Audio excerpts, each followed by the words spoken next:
तो hello students, welcome to इलॉज।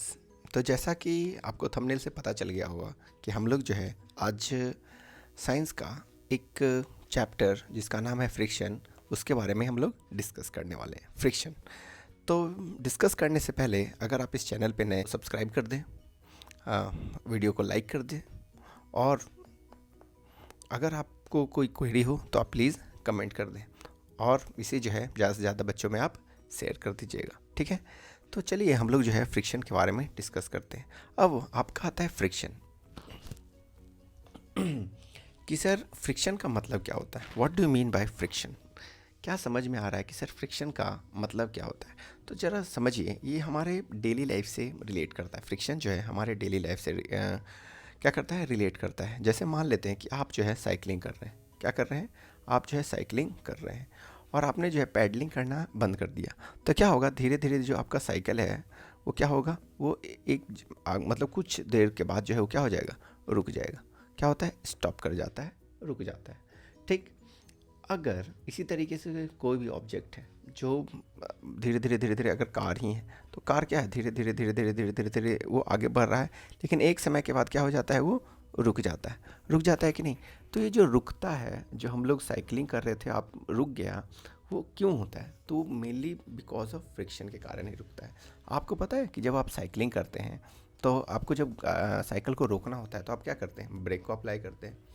तो break को अप्लाई करने के बाद क्या होते हैं, जो ब्रेक जो होते हैं वो जो व्हील होता है उसके साथ क्या होता है, फ्रिक्शन जनरेट करता है, जिसके कारण क्या होगा, आपका साइकिल रुक जाएगा।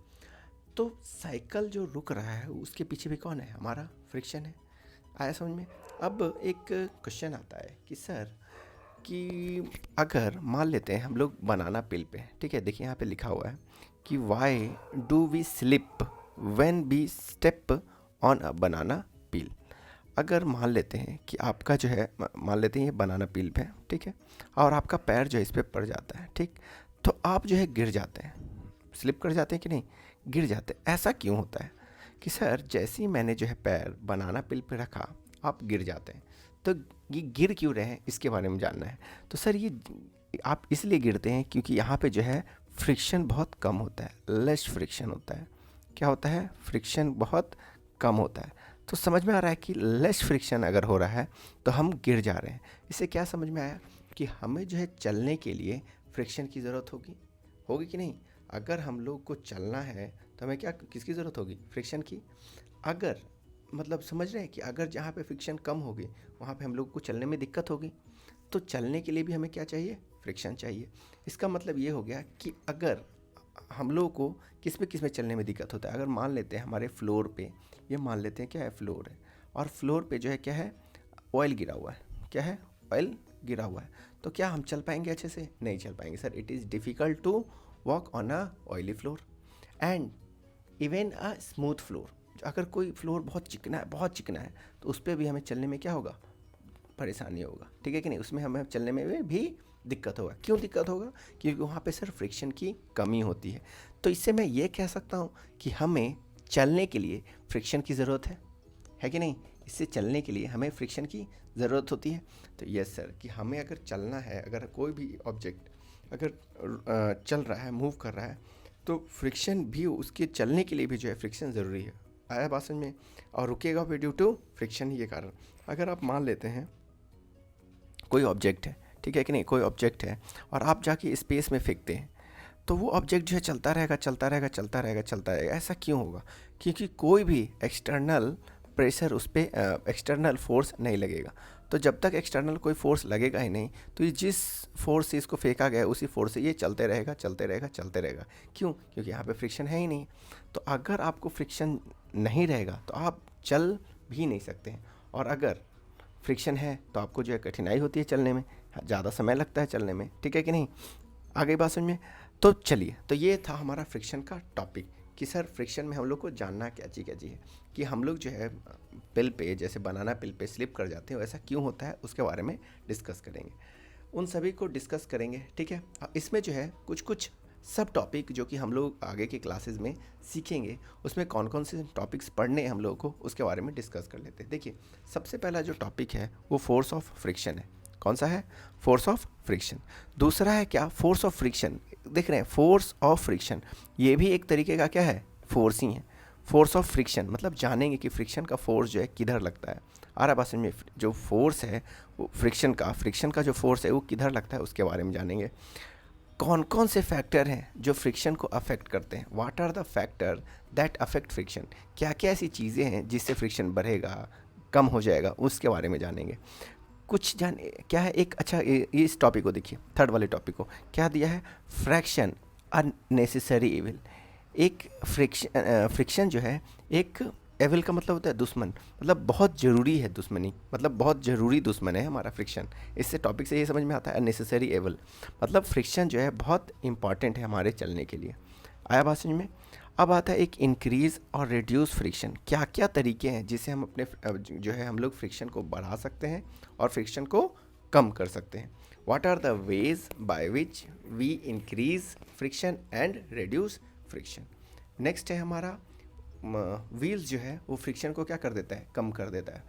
ख़त्म नहीं कर देता है, रिड्यूस कर देता है। ठीक है कि नहीं? रिड्यूस करना, रिड्यूस कर देता है। और एक जो हमारा जो नेक्स्ट टॉपिक होगा उसका नाम है हमारा फ्लूइड फ्रिक्शन। तो हमने क्या क्या हमारा जो सब टॉपिक है उसे देख लीजिए। Force of friction, factor affecting friction, friction unnecessary evil, increase और reduce friction and wheels reduce friction, जो चक्के जो है क्या कर देते हैं? फ्रिक्शन को कम कर देते हैं। और फ्लूइड फ्रिक्शन के बारे में हम लोग को सीखना है। फ्लूइड फ्रिक्शन में मतलब एयर के बारे में आप सीखिएगा कि क्या एयर भी फ्रिक्शन लगाता है, एयर भी जो है अपोजिट फोर्स लगाता है। क्या एरोप्लेन जब उड़ते हैं तो क्या उस पर भी जो है फ्रिक्शन का फोर्स लगता है? उन सभी के बारे में जानना है। व्हील्स के बारे में जानेंगे कि क्या व्हील्स जो है कैसे जो है व्हील्स काम करता है जिससे फोर्स जो है वो क्या होता है? फ्रिक्शन जो है कम से कम लगता है, उसके बारे में डिस्कस करेंगे। ये तो रिड्यूस फ्रिक्शन के बारे में डिस्कस कर ही लिया। तो चलिए एक जो सब टॉपिक, फर्स्ट वाला जो सब टॉपिक है फोर्स ऑफ फ्रिक्शन, कौन सा टॉपिक है? Force of friction. इसके बारे में जानते हैं क्या होता है फोर्स ऑफ फ्रिक्शन। तो चलिए पहला जो टॉपिक है हमारा कौन है? Force of friction. उसके बारे में डिस्कस करते हैं। जैसे मान लेते हैं आपके पास ये एक बुक है, ये एक बुक है, ठीक। ये मान लेते हैं ये पहला एक टेबल है, ठीक। क्या ये एक टेबल, समझ लीजिए कि ये एक टेबल है। इस टेबल पे मैं एक बुक रखूँगा। एक इस टेबल पे क्या रखा मैंने? एक बुक को रखा, ठीक। अब बुक से मैं क्या कर रहा हूँ कि इसे जो है इधर से पुश कर रहा हूँ। क्या कर रहा हूँ? इधर से पुश कर रहा हूँ। इधर से मैं इसे पुश कर रहा हूँ। रुक जाइएगा। यस, मैं इधर से क्या कर रहा हूँ? इसे पुश कर रहा हूँ। इधर से इसे पुश कर रहा हूँ, ठीक है। तो क्या होगा कि जब मैं इसे पुश करूँगा ऐसे करके ढकेला, जब इसे मैं पुश करूँगा अचानक से, तो क्या होगा? हो सके ये जो बुक है यहाँ पे आकर के जा कर के रुक जाए कि नहीं? ऐसा क्यों हुआ सर कि बुक को जब मैंने इधर से पुश किया ये इधर जा कर के रुक गया, ठीक है। अगर इसी को बुक को फिर से मैं इस टेबल है, ये टेबल है हमारा, ठीक है, ये टेबल है, इस टेबल पे अगर ये बुक है और मैं इधर से फिर फोर्स लगा रहा हूँ, अपोजिट डायरेक्शन से फिर फोर्स लगाता हूँ, तो हो सकता है कि मैंने जब फोर्स लगाया अचानक फिर जा कर के यहाँ पे आकर के ये रुक जाए। तो सर ऐसा कैसे हो रहा है कि मैं जब इधर से फोर्स लगा रहा हूँ या फिर इधर से फोर्स लगा रहा हूँ, ये बुक जो है जा कर के क्या होता है? ये रुक ही जाता है। तो ऐसा क्यों होता है? तो इससे हमें ये समझ में आता है कि जो फ्रिक्शन का जो फोर्स होता है ये always opposite to its motion. मतलब क्या? कि मोशन के अपोजिट में लगता है। मतलब क्या? कि the force of friction always opposes the applied force. इसका मतलब क्या हुआ? जरा समझिएगा, मैं लिख रहा हूँ the force of friction always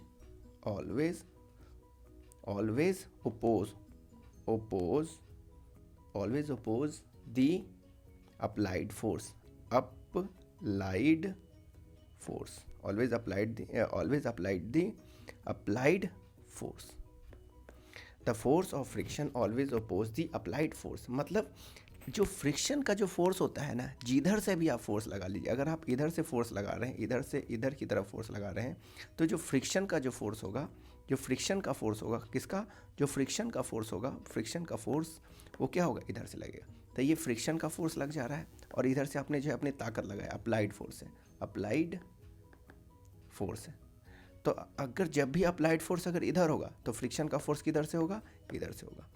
तो हमेशा इससे क्या हुआ, क्या समझ में आया कि सर जो फोर्स ऑफ फ्रिक्शन होता है वो हमेशा किस पे, हमेशा क्या करता है, अप्लाइड फोर्स के अपोजिट में होता है। किसका होता है, अप्लाइड फोर्स के अपोजिट में होता है। आएगा ये बात समझ में कि सर जो फोर्स होता है उसके जस्ट, अप्लाइड फोर्स के जस्ट अपोजिट में होता है।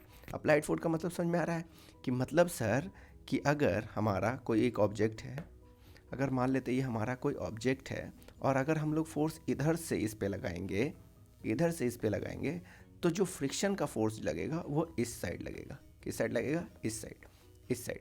मतलब कि इधर अप्लाइड फोर्स है, अप्लाइड फोर्स इधर हम अपनी ताकत से लगा रहे हैं। अप्लाइड फोर्स का मतलब क्या, हम अपने बाजुओं से ताकत से इसे ढकेल रहे हैं, ठीक है कि नहीं। लेकिन फ्रिक्शनल फोर्स ये क्या है, नेचुरल फोर्स है, ये अपोजिट में लगेगा ही लगेगा। तो इधर से क्या लगेगा, फ्रिक्शन फोर्स लगेगा। आया बात समझ में। इसका मतलब क्या हुआ कि अगर आप साइकिलिंग आगे कर रहे हैं तो जो फोर्स ऑफ फ्रिक्शन होगा उसके जस्ट अपोजिट में उसको रोकने के लिए लगाएगा। तो कोई भी चीज़ मूव कर रहा होगा आगे की ओर, उसके जो है उसको उसके अपोजिट में फ्रिक्शन का फोर्स लगाता है। तो फोर्स ऑफ फ्रिक्शन हमेशा क्या करता है, अपोजिट ऑफ अप्लाइड फोर्स लगता है। क्या लगता है, opposite of applied force. Clear है, ओके। अब फोर्स ऑफ फ्रिक्शन हमारा क्लियर हुआ, ठीक है। अगर आपको इसमें कोई भी डाउट लग रहा हो कि हाँ सर फोर्स ऑफ फ्रिक्शन मुझे नहीं समझ में आया, तो आप मेरे को प्लीज़ जो है अपने ग्रीवेंसेज जो है कमेंट में ज़रूर भेज दीजिएगा, ठीक है। मिलते हैं अगले क्लास में जिसमें हम लोग पढ़ेंगे फैक्टर अफेक्टिंग फ्रिक्शन। क्या क्या ऐसी चीज़ें हैं जो फ्रिक्शन को अफेक्ट करता है कि फ्रिक्शन जो है वो अच्छे से होगा कि नहीं होगा, कम होगा, ज़्यादा होगा, उसके बारे में हम लोग को अगले क्लास में डिस्कस करेंगे। ओके, अगर आप इस चैनल पे नए हैं तो चैनल को ज़रूर से ज़रूर सब्सक्राइब कर दें, सब्सक्राइब कर दें, ठीक है। और आप अपने दोस्तों में भी इसे शेयर कर दीजिएगा। तो ओके, मिलते हैं अगले क्लास में, तब तक के लिए बाय बाय।